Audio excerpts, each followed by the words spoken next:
Whilst at Golden Age Cycles in Bicester, I got a glimpse of a few of these Kirk Precision frames. Now, I've not actually seen any of these for quite a number of years, probably over 20 in fact.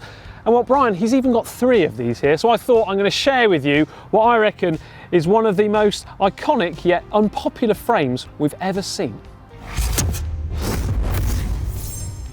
Now, these frame sets were the brainchild of Frank Kirk, a Formula 1 engineer, and he thought to himself, why wait 2 days for someone to build a lugged steel frame, when in fact you could have something like this made in about 15 seconds using injection moulding. What's the bike built from then? Magnesium.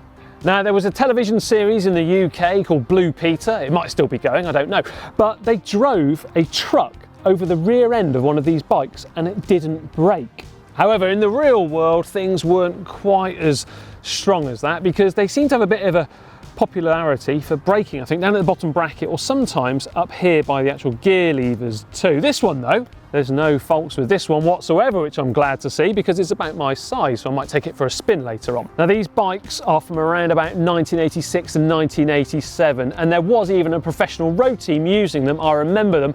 I believe it was a gentleman called Dave Mann, Big Dave Mann, they used to call him on TV. He was on one of these, and well, let's face it, there wasn't a lot of thought about aerodynamics back then because I'm pretty sure all of these holes in the frame there, they're going to be capturing quite a bit of air, as well as the weight of it. They're not the lightest things out there, but I have been led to believe they're plenty stiff enough.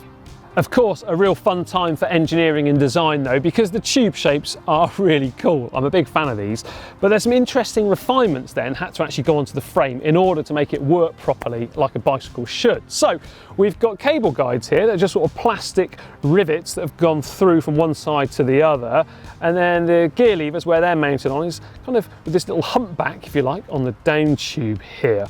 It all gets interesting though around the bottom bracket and the gear cable routing. So it goes down the down tube, then takes a nice little bend towards the bottom bracket before operating the front derailleur. And well, the rear one, that just travels all the way along downwards through quite an unorthodox routing, if you like, around the bottom bracket and then through to the chainstay. Things like this would have been really well thought out, although I'm not sure in operation quite how well it would actually work. So one of the questions then could be poised is, where on earth are you going to put a water bottle cage? Well, yeah, you can put one here on the down tube, but then you're only stuck with one, or rather you're stuck with one. Where would you put the other one? On the underside, of course. Not ideal for wet weather, particularly if you live in somewhere like Belgium and you've got a lot of cow muck all over the road, because that's going to get sprayed onto the nozzle and you're going to get a bit of an upset stomach, I reckon. But either way, great bit of engineering. I've got to say though, this bike is like showroom condition in that there's a few scratches here and there, but that's probably come from storage. The previous owner of this bike had about 60 to 70 bikes. That's right, it makes my collection look, well, pathetic really. Something interesting though is the forks on this bike. They're a pair of Vitus aluminium forks. Now normally these bikes would have come with a steel chrome fork, but while that collector, he's probably used them on something else somewhere and put these ones on. They look the part though, don't they? Because of course it matches in with the satin style finished Dura-Ace 7400 headset. Now it does have a complete Shimano Dura-Ace 7400 group set on here, which is probably one of my earliest memories of the Dura-Ace range, and it still looks great. I love it because the detailing on there is kind of engraved into the components and then filled with black. The hubs too, telltale Dura-Ace cup and cone bearings, and they've been fitted to a pair of Mavic Open 4 CD rims. This was my first pair of decent road race rims I ever had. Guess what? When I was looking at these wheels, I thought to myself, I recognise the logo on that sticker. And these are actually built by a friend of mine who lived on the Isle of Wight, sadly passed away a few years ago, but this was actually really great to see. And when I told Brian, he honestly couldn't believe it, that I knew the guy who built them. Cassette wise, this is a Shimano Uniglide. So these days we use Hyperglide, which uses a lock ring to attach and, well, hold the cassette in place. Whereas this one, the final sprocket threads onto the cassette body, if you like, and you still need 2 chain whips to actually take it apart. Now the rear derailleur hanger on this bike is really interesting because we've got one here on the back, which is kind of integrated into the frame, and then attached to the rear derailleur and then put into that derailleur, or mount if you like, is this little bit of equipment. I've never seen anything like this before. Great bit of kit. Hopefully the images on screen right now will be able to show you exactly what I'm talking about. But that, if you broke one of these in a crash, you would never be able to get it repaired.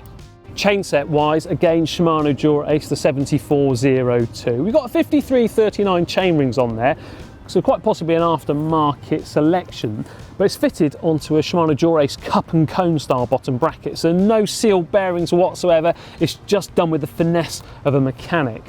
What I really like about this as well is the crank bolt covers here, just a Shimano Dura-Ace nicely engraved on that too. Interesting to point out as well is that most of the components just have Dura-Ace on there, not Shimano whatsoever. But then gradually as things evolve, they've started to put Shimano back onto the components.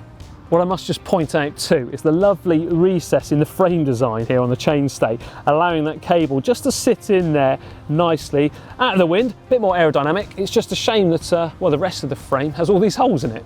Finishing touches wise, there's not that many on it because it is a really minimalistic machine, but we do have a Shimano Dura-Ace seat post in there, nice fluted bit of equipment. I do like a fluted seat post. We do have a Selle Italia more modern style saddle fitted on there. Got Cinelli bar and stem and some really traditional bike ribbon style handlebar tape. My favourite type, no extra comfort needed on one of these.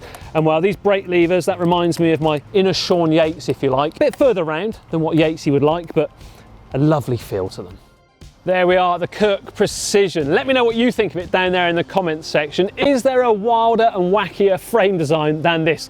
I don't reckon there is, but let me know, get involved in the comments section. As ever, remember to like and share this video with your friends, give it a big old thumbs up, and why not check out the GCN shop too at shop.globalcyclingnetwork.com.